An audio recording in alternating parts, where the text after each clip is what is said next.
Bom dia, boa tarde, boa noite, meus queridos alunos do sétimo ano. Professor Humberto aqui, e agora eu vou falar para vocês de vários pequenos conteúdos dentro da geometria, tudo bem?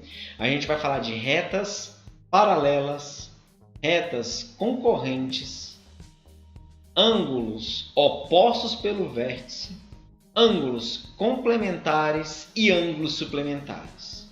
Então vamos começar na página 171. Então, falando sobre as retas paralelas, a reta é um elemento geométrico, tudo bem, que é na notação matemática, que ela é formada por infinitos pontos.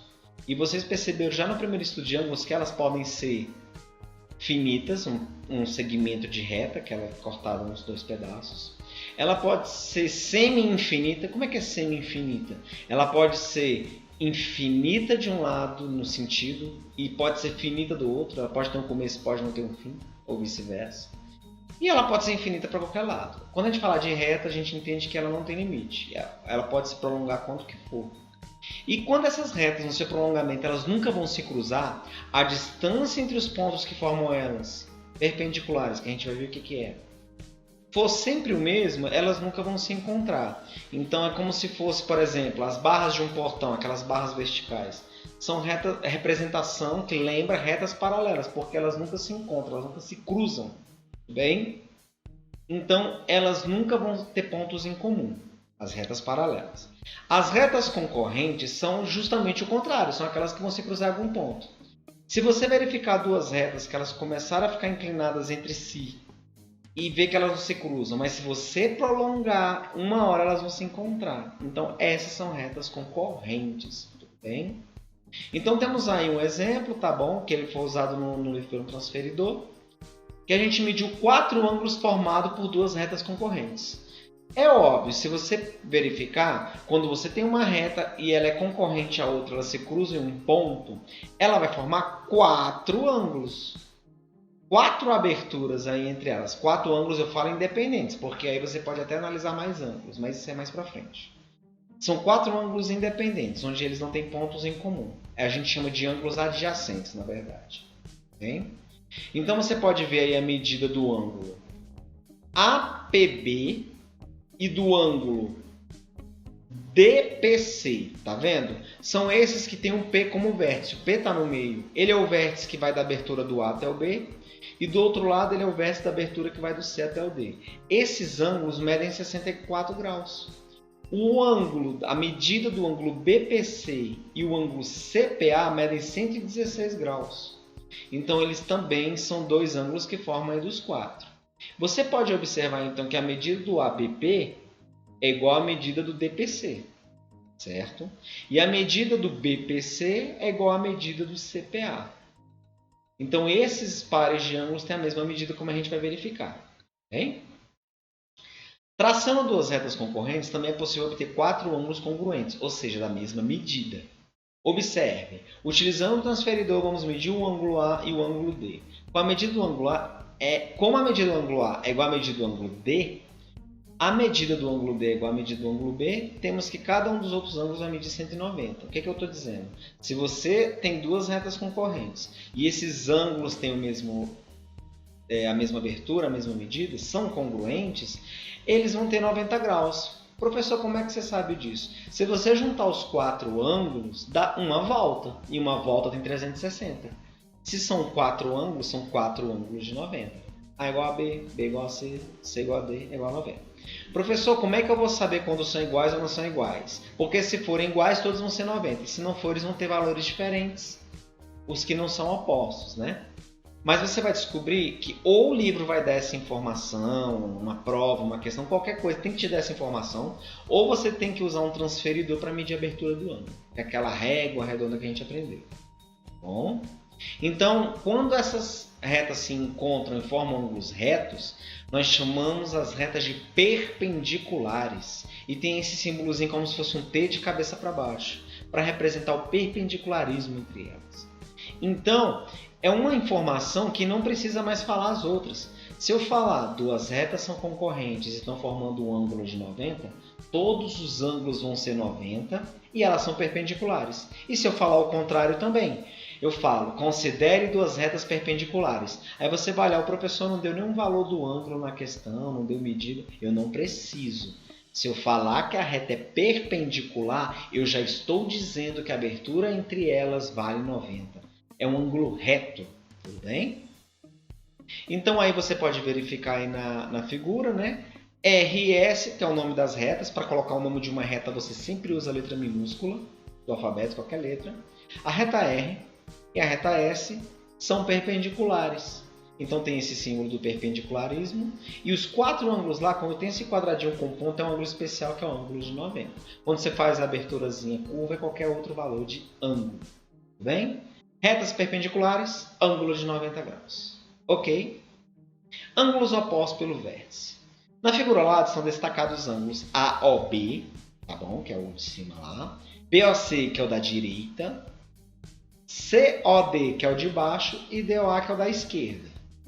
Nela a gente vai perceber que OA e OC são semi-retas opostas. O que isso quer dizer? Que o sentido do OA com o sentido do OC são opostos, são contrários. É como se uma reta estivesse saindo do O em direção ao A e a outra na mesma inclinação saindo do O para o C.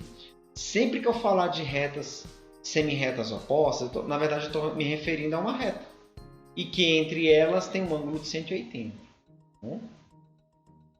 E OB e OD também são semi-retas opostas, ou seja, elas formam mesmo uma reta. Entre elas, juntando esses dois ângulos, dá meia volta. Portanto, essas semi-retas formam os lados de AOB. São opostas, respectivamente, às semi-retas OC e OD, que formam os ângulos COD. Nesse caso, podemos afirmar também que os lados AOB formados pelos prolongamentos dos lados de COD e vice-versa. Bom, é como se eu tenho duas semi-retas formando um ângulo. Se eu prolongar esses ângulos, é como se completasse o cabo de uma tesoura. São os prolongamentos que vai formar outro ângulo, né? Como se fosse espelhado. Bom, esses dois ângulos AOB e COD dão o nome de ângulos opostos pelo vértice. Então, quando eu tenho duas retas se cruzando, os ângulos que são opostos pelo vértice são o ângulo que fica de um lado e do outro lado, tendo aí o ponto do vértice no meio. Tá bom?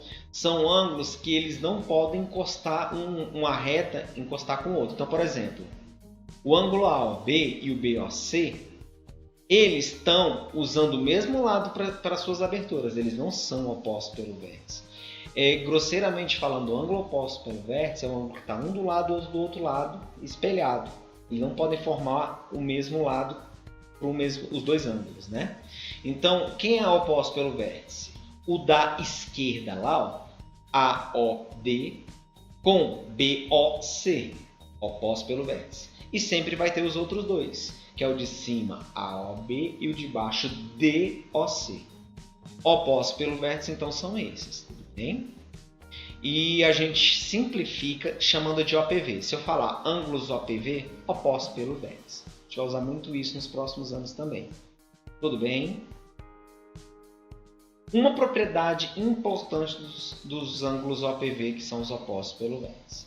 Na figura, AOD e BOC são opostos pelo vértice. Então, se você olhar, o AOD é o da esquerda, ele é o oposto lá do BOC, que é o da direita. Ou seja, o ângulo Y é oposto ao ângulo X. Bem? Como AOB e AOD são adjacentes suplementares, M mais Y é igual a 180. O que quer dizer adjacente suplementar? Suplementar é quando a soma dos ângulos dá 180 graus, dá meia volta. Ah, professor, então tem um ângulo de 10 e um ângulo de 170. Juntando os dois, eles são suplementares, dá 180. Tudo bem? Então, se eu olhar aí nesse desenho bem aqui, ó, bem aqui, eu tenho lá o AOB formando o ângulo M e o AOD formando o ângulo Y. O Y com M juntos formam meia volta. Então, por isso que eu posso dizer que um mais outro é 180, adjacente suplementar. Na outra figura lá, eu tenho que o M com o X juntos também formam 180. Uai, professor, então se o M mais Y é 180 e o M mais X é 180, o M é o mesmo ângulo. Então, os outros têm que ser iguais para dar o mesmo valor. Então, está aí a prova que os ângulos que são opostos têm o mesmo valor. ângulos opostos pelo vértice sempre são congruentes. Então, o que eu estou dizendo? Que a medida desse y é igual à medida daquele x lá. Eles têm a mesma abertura. O m de cima também tem a mesma abertura do ângulo que está embaixo. Então, eles sempre vão ser congruentes, os ângulos OPV. Bem? Então, vamos ver umas aplicações dessa propriedade importante. Determinar os valores de x e y na figura. Você tem x, tem y e tem 30. Olha, o x lá, ele é oposto pelo vértice do 30. Está um para cada lado. Então, se eles são opostos, eu acabei de falar, ângulos opostos pelo vértice têm a mesma abertura, são congruentes. Então, x vale 30. Muito fácil, pelos ângulos OPV. E o y vale quanto? Se eu pegar o x ou 30, tanto faz, e juntar com o y, vai dar meia volta. Meia volta é 180. 180, se já tem 30, o y só pode ser 180 menos 30, igual a 150 graus. Então, é assim que você utiliza. Professor, então quer dizer que se eu souber a abertura de um ângulo, eu vou saber a abertura dos outros três? Vai. Um porque é OPV, mesmo valor. E o outro vai completar 180 com ele. Bem? Dois ângulos opostos pelo vértice têm medidas em graus expressas por x mais 50 graus e 2x menos 30 graus. Qual o valor de x? Se ele já falou que é oposto pelo vértice, eu nem preciso do desenho aí das retas para eu ver. Eu já falei, oposto pelo vértice tem a mesma medida. Então, x mais 50 é a mesma coisa que medir 2x mais 30, ou seja, eles são iguais. Então, aí você monta essa equação aí, ó. X mais 50 é igual a 2x menos 30. Eles são congruentes, temos a medida. Então, aí eu pego o 2x positivo e passo o negativo. E eu pego o mais 50 positivo e passo para o outro número negativo. Estou separando letra de número, certo? X menos 2x vai dar menos x. Eu tenho 1x, menos 2x dá menos x. Menos 30 menos 50, sinais iguais, repete, soma. Menos 80. Eu não quero menos x igual a menos 80, então eu vou multiplicar os dois lados por menos 1. Vou trocar o sinal dos dois lados, que não altera a resposta. Então, x vale 80 graus. Ok, pessoal? Então, aí eu ainda posso até fazer a prova real. 80 mais 50, 130. 2 vezes 80, 160. Menos 30, 130 também. Então, está certinha essa questão. Ângulos complementares. Os ângulos complementares, observe a figura os ângulos AOB e BOC juntos. Eles formam um ângulo reto de 90. Ângulos complementares, se eu somar os dois, vai dar 90 graus. Então, se eu tenho um ângulo qualquer lá, eu já sei que é 20.